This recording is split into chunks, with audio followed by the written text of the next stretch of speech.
Hi folks, welcome back. Let's take a second to appreciate just how unhinged things have gotten in America, where calling someone a muppet is now considered a hate crime and basic reality is more offensive than drag queens reading to toddlers.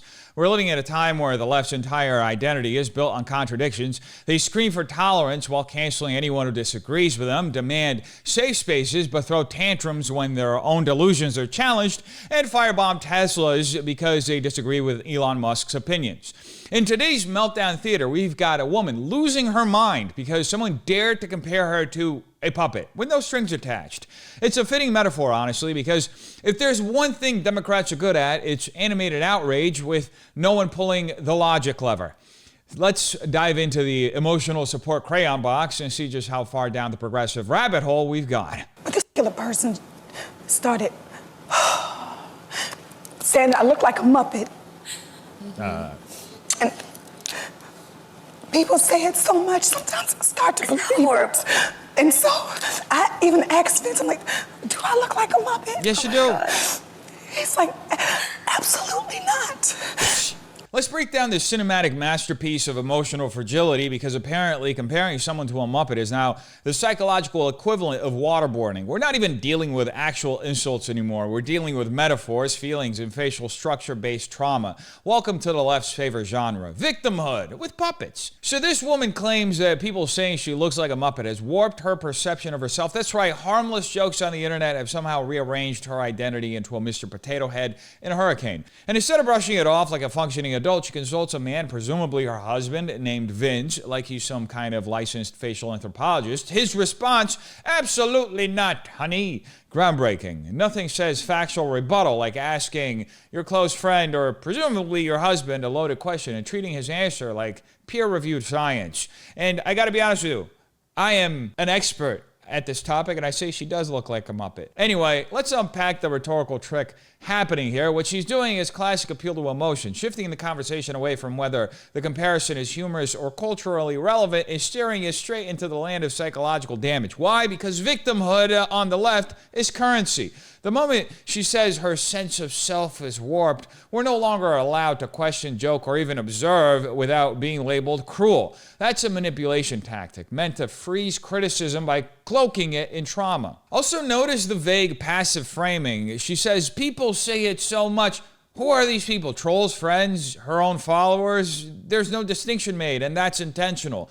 When you turn faceless internet comments into a collective villain, you can make any criticism sound like a coordinated attack. It's the rhetorical equivalent of shadowboxing with your own ego. But here's what gets me. This entire meltdown isn't about truth, it's about control. Control over language, control over humor, and most importantly, control over perception.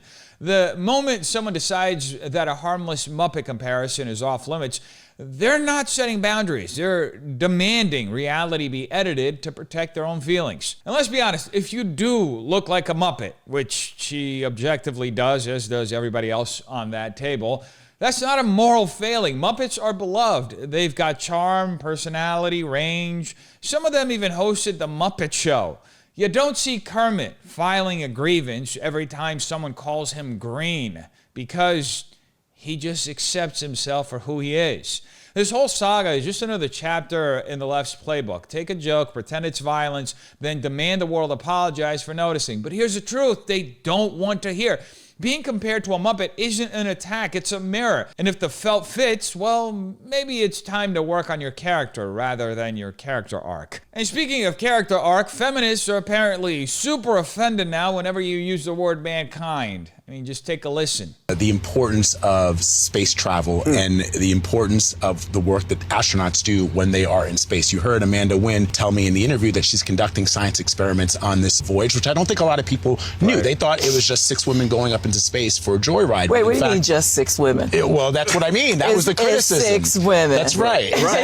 Right. But he's speaking to the perspective and some of the narratives that are out there that I was hoping to correct with this interview, and I'm glad that you're here to help me correct that narrative. So explain to our audience why even a trip like this one, all the trips that we take into space benefit mankind? So it benefits humankind, and I'm going to keep correcting Humankind, the I'm sorry. and the man-made and the man missions, because this is exactly what this mission is about, is expanding the perspective of who does space. Oh boy, strap in, because this one's orbiting somewhere between delusional and desperate. Here we have Dr. Mae Jemison, former astronaut, accomplished woman, and now apparently self-appointed semantic sheriff-in-chief of the galaxy, losing her mind over the word mankind. That's right, not policy, not science, not budgets. Mankind, the word that's launched thousands of rockets and now one fragile ego. Let's start with the obvious. The host is mid-sentence trying to defend the significance of space mission featuring 6 female astronauts, and instead of adding clarity or substance,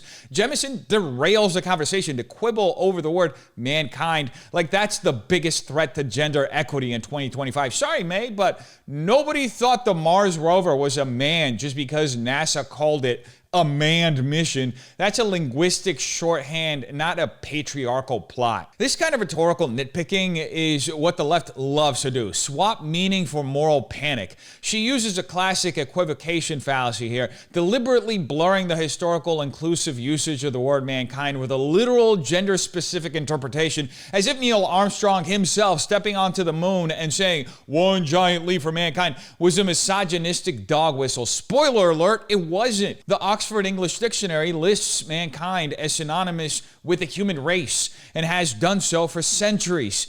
But who needs history when you've got feelings to feel? Even worse, she pretends that her correction is the point of the entire mission, not the science, not the innovation, not the milestone. No, what matters most to her is policing pronouns. It's peak narcissism disguised as progressivism. And while we're at it, let's talk about what she's not addressing. The elitist implication that women astronauts need linguistic bubble wrap just to be taken seriously. If your legacy can be undone by the word mankind, maybe it's not as empowering as you think. Just gonna go out on a limb and assume that. Also, notice how she tries to preemptively frame the mission's critics. She says, "What do you mean just 6 women?" As if acknowledging public perception is the same thing as reinforcing it.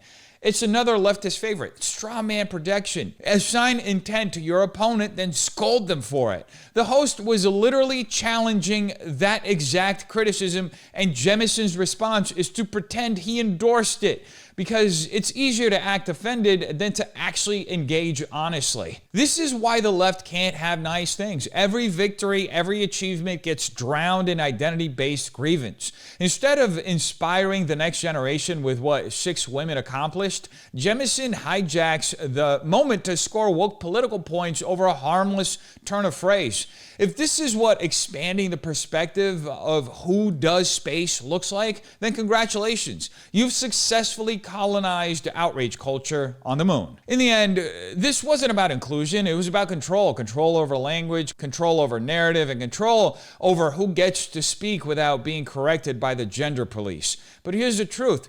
If you're more worried about the word mankind than the mission itself, you're not advancing equality, you're undermining it. And speaking of retards, here we have this leftist journalist, Taylor Lorenz, showing all of us why some people should be literally paid to just shut up. Hilarious to see these millionaire media pundits on TV clutching their pearls about someone standing a murderer when this is the United States of America. As if we don't lionize criminals, as if we don't have, we don't stand murderers of all sorts, and we give them Netflix shows. There's a huge disconnect between the narratives and angles that sort of mainstream media pushes and what the American public feels.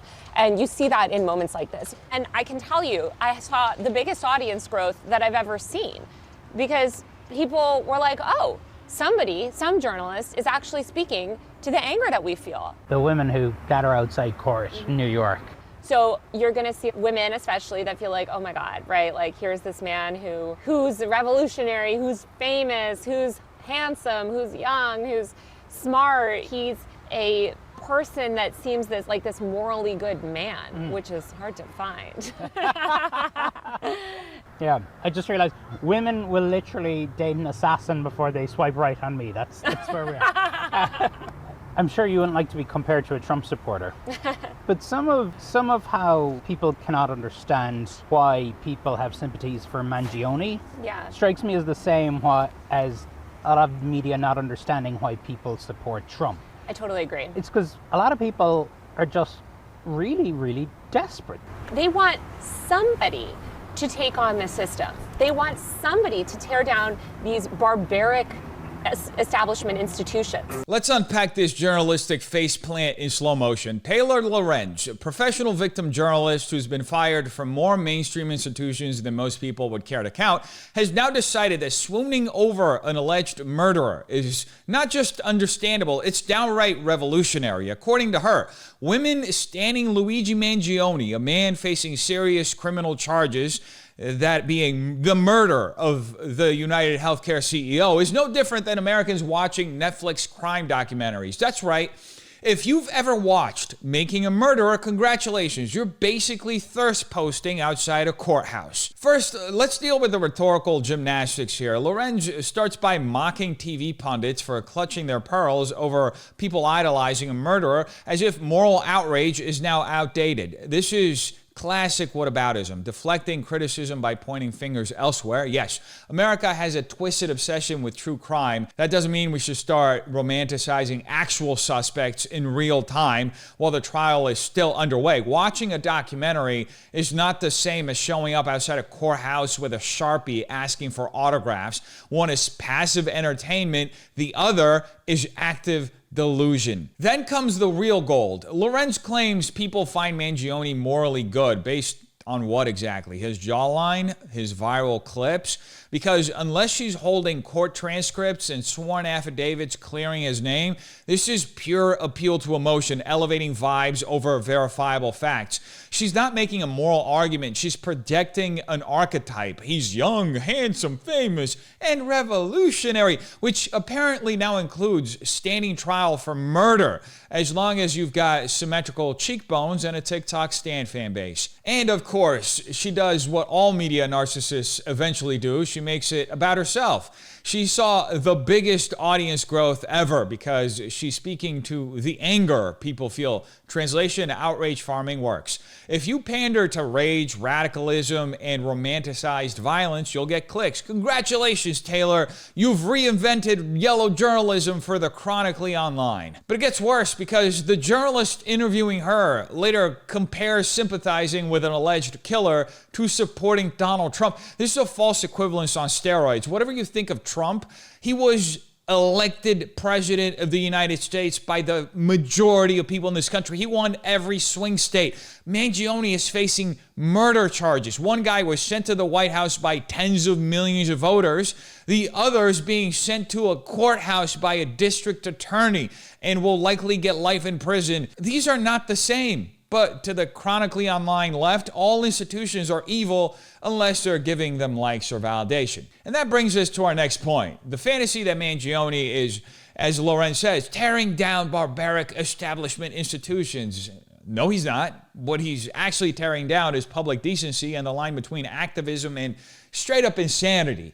There's nothing revolutionary about thirsting over someone accused of murder. That's not resistance. That's romanticizing dysfunction. But this is what happens when your entire ideology is built on rebellion without reflection.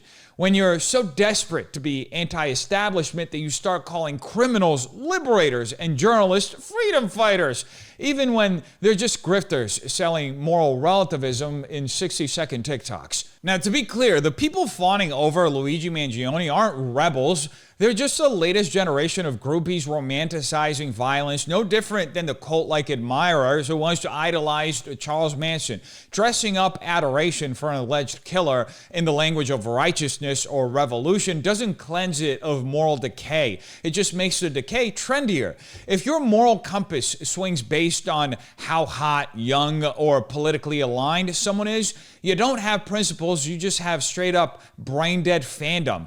And if we're serious about living in a society with even a shred of civility or justice, then glorifying those on trial for heinous crimes, no matter how you spin their motivations, isn't resistance, it's just rot. Look, Lorenz isn't speaking truth to power here. She's speaking dopamine to disillusioned simps. And if morally good now means hot and viral while under indictment, then it's not just institutions that are collapsing, it's basic judgment. And speaking of a collapse in judgment, somebody who has proven time and time again that she has absolutely none of it is Alexandria Ocasio-Cortez, who recently said this about America. The other way I think you can think about it is that we are, perhaps we are in the downfall of the broken way. This was not built to last. Inequity, injustice is not built to last. It lasts a long time.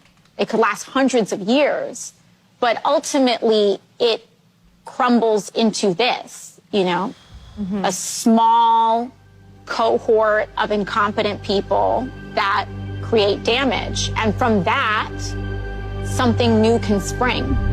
And so maybe something is declining right now, but maybe it deserves to decline. This is a sitting member of Congress, someone elected to uphold the Constitution, openly fantasizing about the collapse of the American system so she can usher in her dream version of a communist utopia. Alexandria Ocasio-Cortez, once again, isn't offering reform. She's romanticizing ruin. And in typical AOC fashion, she dresses it up in vague, pseudo-intellectual musings about decline and rebirth, like she's auditioning for a TED Talk on how to torch a republic with vibes and victimhood. Now let's start with her statement that this was not built to last. That's not a critique on corruption. That's a declaration against the very foundations of American governance. It's historical revisionism wrapped in a self-righteous pout. The Constitution by design was built to endure, not because it's perfect, but because it has mechanisms for self-correction. We don't need to burn it down to fix it. But AOC's entire political brand is based on the false premise that America is inherently evil and must be dismantled rather than improved. It's basic cultural Marxist mumbo-jumbo. She then claims inequity, injustice is not built to last. Sounds noble on paper, but again, it's a rhetorical bait and switch because in her worldview, everything about America is inequity. Free markets, racist. Law enforcement, oppression. The Supreme Court, illegitimate. Her ideology doesn't separate the flawed from the foundational. She sees the entire system as disposable. This is classic revolutionary, and I put that in quotes, rhetoric. Manufacture despair, delegitimize everything, then offer yourself as the savior. She's not looking to heal the country. She's waiting to dance on its ashes so she can hopefully install herself as its premier leader. And then comes the most revealing part. She says maybe something is declining right now, but maybe it deserves to decline. That's not accountability. That's Schadenfreude. She's not lamenting the state of our union. She's rooting for our collective collapse. Because deep down, AOC doesn't want reform. She wants replacement, preferably with a bloated, centralized state that redistributes power to people like, well, her. This isn't about justice. It's full on about authoritarian control. And let's talk about the manipulative tone she uses. Soft, reflective, almost spiritual. It's a calculated move. She knows that openly calling for a collapse in harsh terms would reveal how dangerous her ideas are. So she couches it in poetic ambiguity. Perhaps we are in the downfall of the broken way, she says. No specifics, no policy, just vibes. Because if she spoke plainly, she'd have to admit she's advocating for a managed demolition of the very nation that she's sworn to serve. Now, let's be clear, this isn't leadership. This is ideological arson disguised as moral clarity. And it's the reason AOC's politics are so insidious. They masquerade as compassion while cheering for destruction.